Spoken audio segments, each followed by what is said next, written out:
This is a Spotify Connect and Tidal Connect streamer, also AirPlay capable Quobuzz. Roon is available as a Roon bridge, not Roon ready yet. Also you get DLNA for NAS music share access. You can use various aftermarket apps and software including mConnect or Audio Havana. Remember though that if you're using Tidal Connect, you need to use macOS or Windows to get the high-res MQA pass-through stream playing natively. iPads, for example, only allow Tidal streams to it via AirPlay from the iPad itself. So out the box, build quality is actually good in its unique, quirky hamburger patty squashed footprint, but the front panel is actually angled back. You can't actually see it in the pictures on their website. And the top is metal, contrary to the plastic looks in the photos. It's solid as a... sorry. On its backside, it has the aerial Wi-Fi terminal, an exclusive mode switch that you basically turn to different options, one for all-in-one, one for Roon, Tidal, DLNA, and another for NAA. Basically, these just optimise sound and just shut the down processing of non-related streaming functions so as to reduce jitter with the DAC, improving sound. Then you've got an SPDIF RCA digital output to the DAC, USB ports, an input from hard drives and another output to your DAC, a system upgrade port, Ethernet port, and then obviously power socket. Format wise, this is like going into McDonald's and having everything on the menu. That didn't really sell it, did it? But quadruple DSD 256 and up to PCM 32384 formats. iFi say it does do this DSD rate over Wi-Fi, but let's see. Setting up is pretty easy and quick, and I had no issues in the actual setup.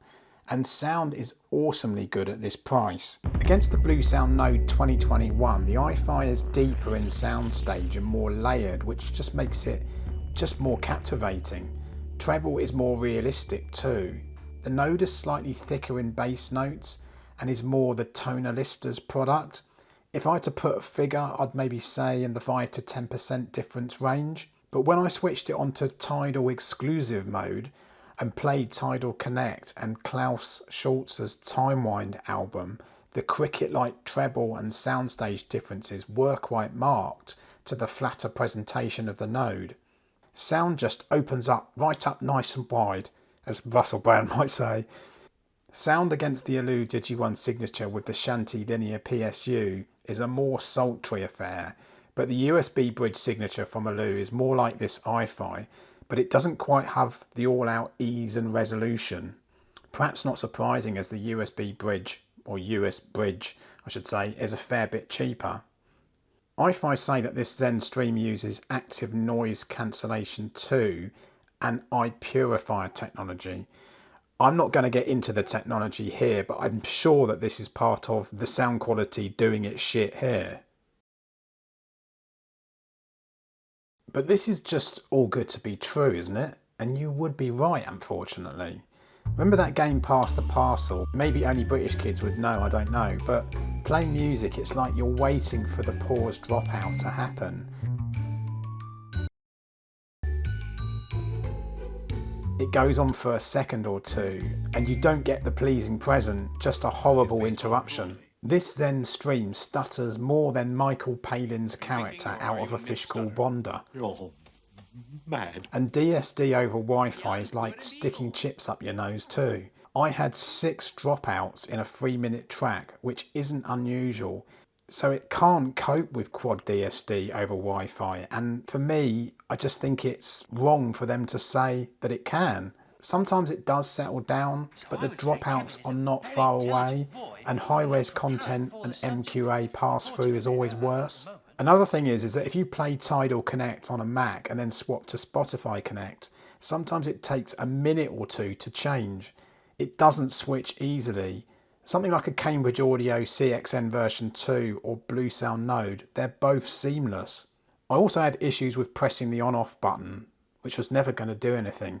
like Donald Trump in a Playboy Twitter fight with Kim Jong-un challenging each other on pressing nuclear buttons. But unfortunately, all this is so common, it's far from just me, and I think it's probably widespread to be an inherent fault in lots of these devices, or maybe all of them.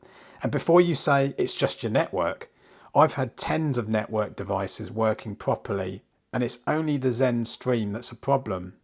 I can't get my head around the AV Forum's review of this device that recommended it and then hinted at connection problems. Under iFi's instruction, I actually tried to get the beta version to run to avoid these dropouts, which they said would actually happen. But incidentally, one wonders credibly why they aren't making that the version that comes with the unit.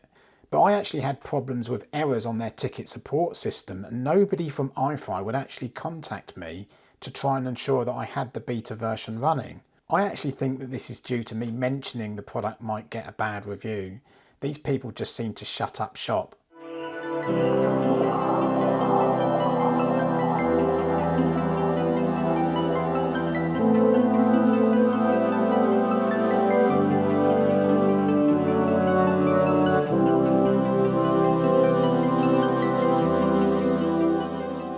Another annoyance, I think, is that the manuals are really bad. Print is tiny for my rubbish eyes, and they don't explain things like how to do an update in the manual.